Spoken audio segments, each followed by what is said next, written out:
This is my review for The Giver by Lowry. It's a children's book. I would say about, I'm sure middle elementary school can handle it. The book is going to be a movie in September, I believe, which is actually quite exciting. And it's very exciting because the last third of the book is awful.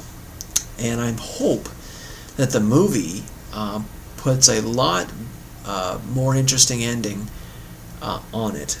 Now, I'm not going to do any spoilers, but I'm just going to talk in general about it. It is a book about a child born in a strange society that's very controlled, almost like a Brave New World society. It is a centralized society. Everything is controlled. There's very few freedoms. Everyone's jobs are predetermined. Kind of like, almost like, makes me think for some strange reason of the Harry Potter selection of the houses. And it's strange because the book presents it so nicely, but at the same time it's horrifying, the kinds of things that the family and the boy deals with and sees as normal. And then there becomes a point in the book where the boy is selected for something very special, and he works with an old man who's on the cover here, who is the giver. And at this point in the book, it's very good.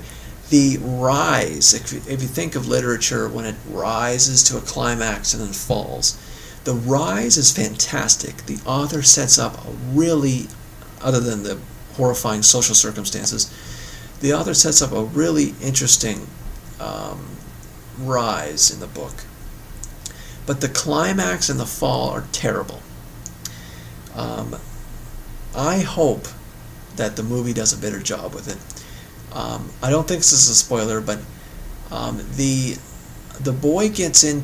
boy is learning all kinds of things from the old man, and I think it could have been expanded and lengthened, and really there's a couple of good discussions about knowledge, about learning, and I wish they would have kept that going, because they could have made some really great observations about what knowledge does. There's a bit of a negative tinge about knowledge, that knowledge can be a burden, that especially bad experiences for people, even though it's knowledge, can be hard to deal with, can be emotionally damaging. Yet it is experience, it is worthwhile experience. They need to do more of that and lengthen that, because I think that would be fantastic. But unfortunately, the book is too short. It should be double the length, and the ending is terrible. And anyways, the book is worth reading. It is great, but I really hope the movie is better, at least the last bit of it.